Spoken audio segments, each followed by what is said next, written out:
I read an article in 1976 that had a profound impact on my life. I'll never forget it. I was in my art class as a sophomore in high school, and my art teacher liked to collect old magazines to inspire us artistically, I guess. But my friend Tom found this article about Bikecentinnial. Bikecentinnial is a group of cyclists that decided to celebrate our country's 200th birthday by cycling coast to coast. And Tom said, "We should do this when we graduate." What really happened was he planted a seed in my soul. And we graduated, kind of went different directions. I became a tool and die apprentice. But I couldn't stop thinking about this trans-American bicycle trip. And it led me to my first make adventure. I thought it'd be really fun to make my own bicycle for this trip. And I'd worked in bike shops in junior high and high school. And most people, when they think about making a bike, they usually start off with a bare frame and they put components on and build it up the way they want it to. But I wanted to take it a step further and build the frame from scratch. And I found this company out of College Park, Maryland called Proteus. Proteus sold kits that you could buy to build your own frame.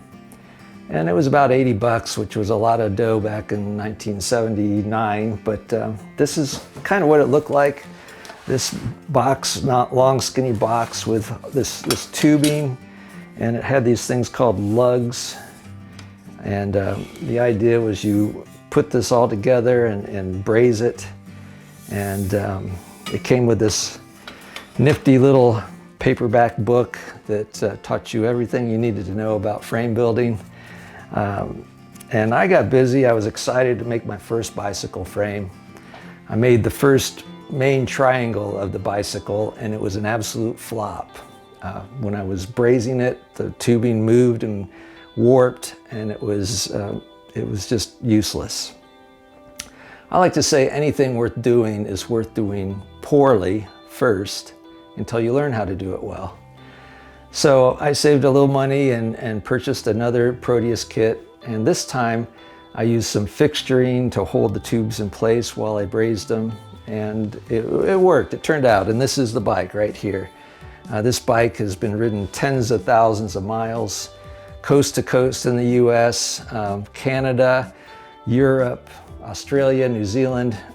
It's been around a lot, and I've ridden it and just take a little extra measure of pleasure knowing that I made it with my own two hands. So after I had the bike finished, the next hurdle was the gear. Gear was kind of hard to come by back in the late 70s, early 80s. It was expensive and not the best quality. There was a company out of Boulder, Colorado that produced a kit called Frostline Kits that would allow you to buy a kit to make your own gear. So I made several things. I made a handlebar bag, a vest, sleeping bag, my tent, panniers. Panniers is just a fancy way to say saddlebags.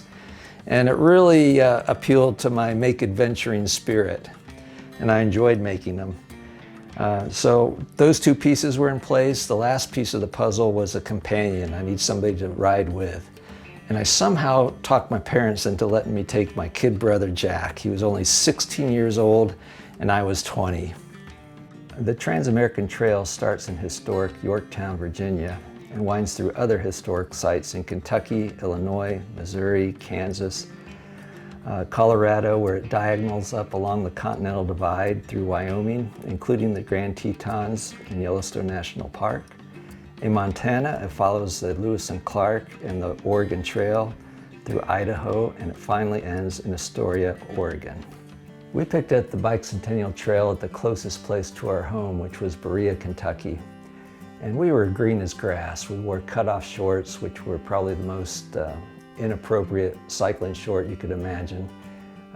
We were sunburned, saddle sore, and I think my parents' prophecy of an early return would have been fulfilled had it not been for meeting other cyclists along the way that were more experienced and older and knew what they were doing. We would typically pedal 70 to 100 miles a day. So imagine what it would be like to see the Rocky Mountains for the first time from the seat of a bicycle and watch them evolve in front of you, just like the pioneers. What started out as just the two of us evolved into 26 cyclists dipping our wheels in the Pacific Ocean about 80 days later and thousands of miles. Jack flew home from Portland, Oregon to get back to high school. I had a couple more weeks to go before returning to college classes, so I cycled solo down the coast and flew home from San Francisco. So the following summer, Jack and I started in Berea, Kentucky again, and we picked up the Bikecentinnial Trail, and this time we traveled east and completed the tour at the Atlantic Ocean. This trip really gave me the bicycle touring bug. I love the simplicity of bicycle travel. Hudson Taylor was a missionary from Britain to China, and I love his quote. He said he loved the luxury of having few material possessions, and I could really relate to that on a bicycle. Pretty much everything you need is right there on your bike, and you're very vulnerable. There's a certain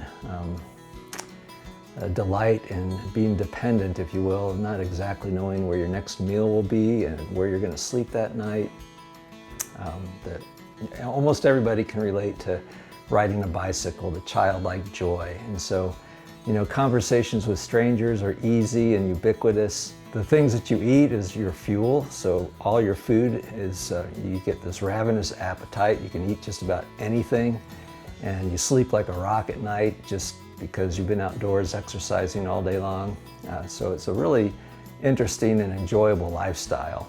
I could do a whole video on just the stories and the experience that Jack and I had on that first trip, but it's my real desire to inspire you to have your own make adventure.